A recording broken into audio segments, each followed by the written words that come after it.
Assalamualaikum warahmatullahi wabarakatuh. Perkenalkan, nama saya M. Yusuf Jimansyah dengan NIM 2105 113536. Belas, di sini saya akan menjawab tugas UAS anatomi. Yang pertama, jelaskan 5 macam gerak sendi. Sendi gerak dibagi menjadi beberapa. 1. Sendi peluru. Hubungan dua tulang yang memungkinkan terjadi gerak ke segala arah. Pada jenis persendian ini sering terjadi lepas sendi. Contoh sendi peluru adalah hubungan antar tulang lengan atas dengan lengan bahu dan hubungan antara tulang paha dengan gelang panggul.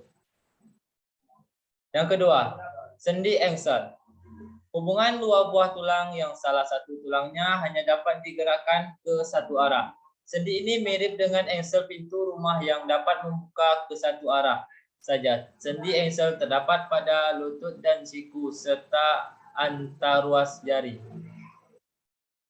Yang ketiga, ada sendi putar. Sendi putar merupakan hubungan dua buah tulang yang memungkinkan tulang yang satu bergerak memutar pada tulang lainnya.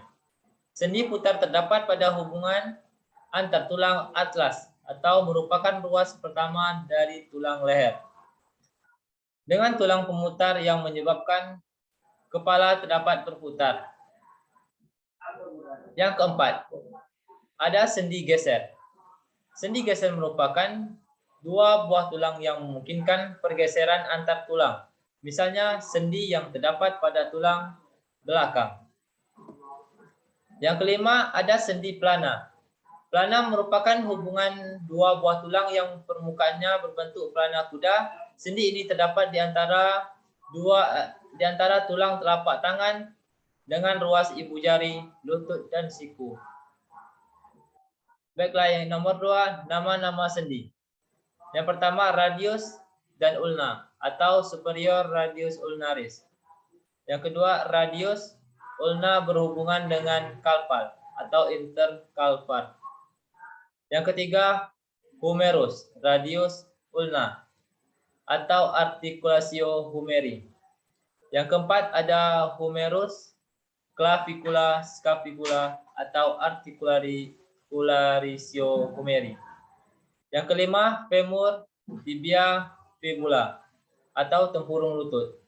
Yang keenam, femur, coxae atau articularis coxae. Yang ketujuh, sternum, clavicula, sternum clavicularis. Yang kedelapan, tibia, fibula, tarsal atau tulang atau talukularis. Soal yang ketiga, sebutkan 4 katup yang terdapat pada jantung manusia. Yang pertama, antrium dextra terdiri dari organ utama dan auricula di luar bagian dalamnya berbentuk suatu rigi atau crista terminalis. Yang kedua, ventricle dextra berhubungan dengan antrium bukan merupakan ekstrem atrioventricle dextrum dan dengan trakt pulmonalis melalui osteum pulmonalis. Dinding vertrik kanan jauh lebih tebal dari atrium kanan, terdiri dari 1. Valvula tricuspidal. Yang kedua, valvula pulmonalis. Yang ketiga, antrium sinistra terdiri dari rongga utama dan auricula. Yang keempat, ventricle sinistra berhubungan dengan antrium melalui osteum atrioventricular sinistra dan dengan melalui osteum aorta, terdiri dari 1. Valvula mitralis, 2. Valvula semilunaris aorta. Baiklah, yang keempat, jelaskan mekanisme peredaran darah sistematik dan peredaran darah pulmonar. Yang pertama, ada antrium menerima darah dari vena.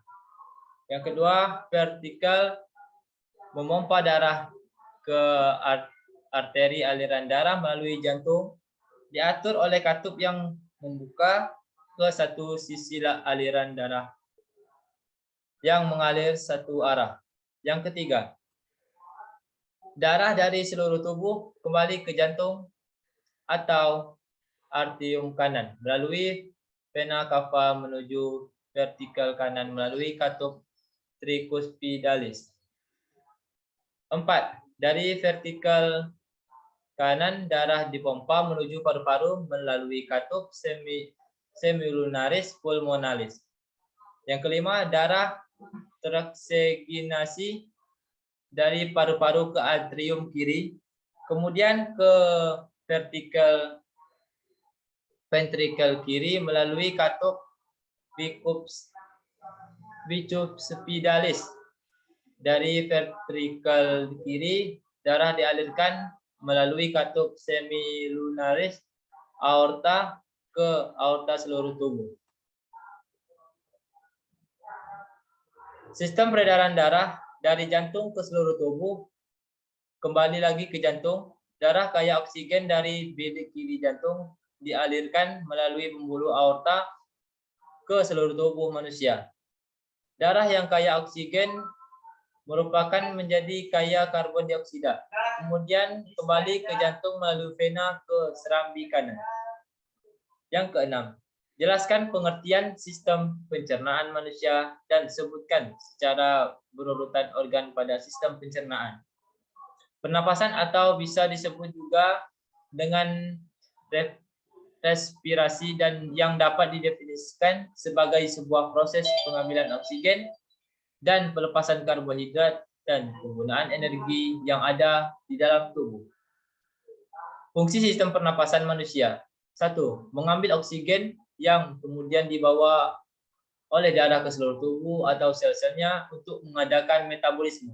Yang kedua, mengeluarkan karbon dioksida yang terjadi sebagai sisa dari metabolisme, kemudian dibawa oleh darah ke paru-paru untuk dibuang. Yang keempat, menghirup dan mengembus udara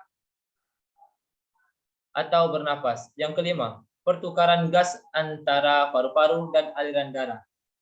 Yang keenam, pertukaran gas antar aliran darah dan menjadi di dalam tubuh menciptakan suara. Yang ketujuh, mencium bau.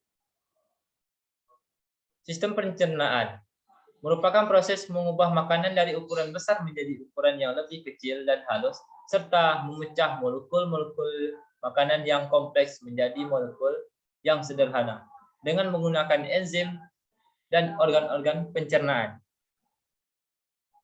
Organ-organ yang terlibat sistem pencernaan: mulut, carpum oris, kerongkongan, esofagus, lambung ventriculus, usus halus, intestinium, yang kelima usus besar, kolon, dan yang keenam anus. Mekanisme terbentuknya urin.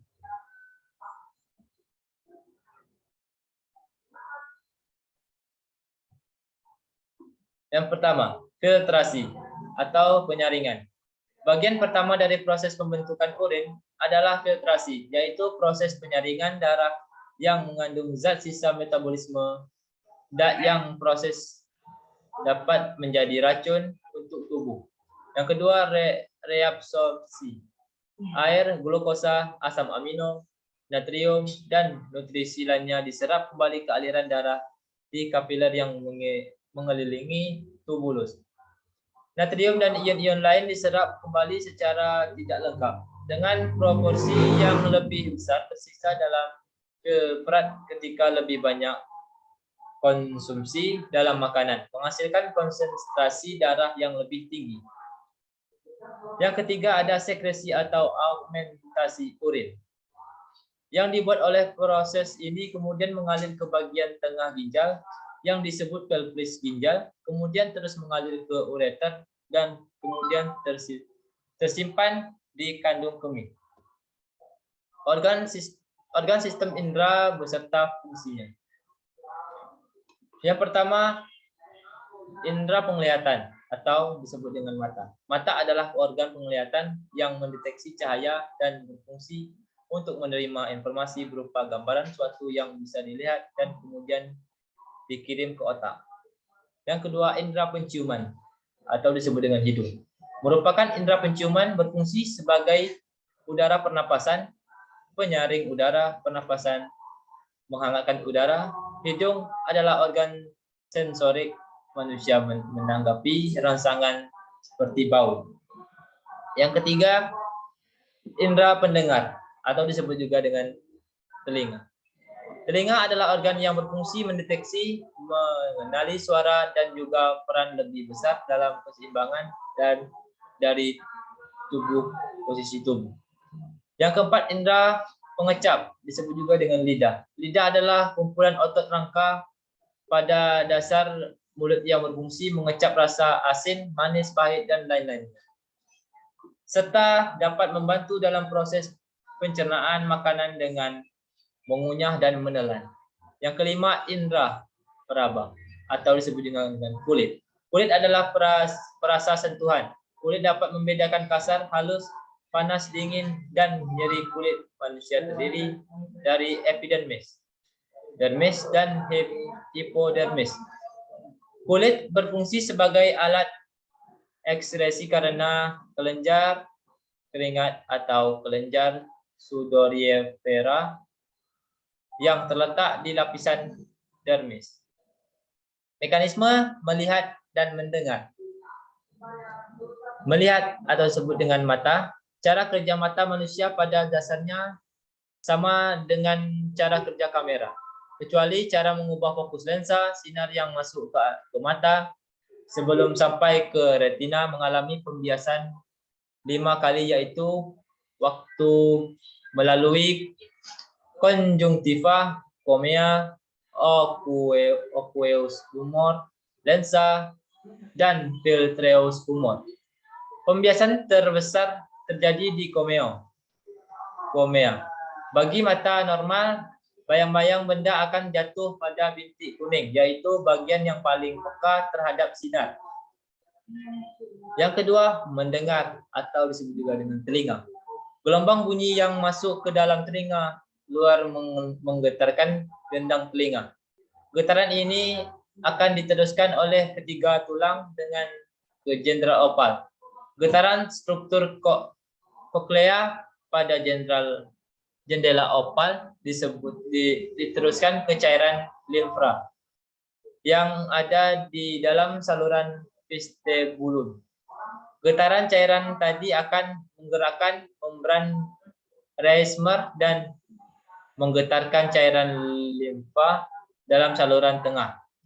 Perpindahan getaran cairan limfa di dalam saluran tengah menggerakkan membran Basher yang dengan sendirinya akan menggetarkan cairan dalam saluran timpani.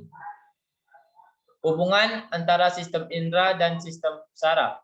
Hubungan antara sistem saraf dan alat indera merupakan kesatuan dari sistem koordinasi yang saling berhubungan. Sistem saraf berfungsi untuk menerima dan mengantar rangsangan ke saluran tubuh. Alat indera menggunakan alat pada tubuh yang dapat menangkap rangsangan karena pada alat indera terdapat ujung saraf sensori. Baiklah, mungkin hanya itu yang bisa saya sampaikan. Terlebih kurang saya mohon maaf. Wabillahi taufik wal hidayah. Assalamualaikum warahmatullahi wabarakatuh. Stop share ya? Stop record dulu. Ini. 3. Stop record. Ini. Ya.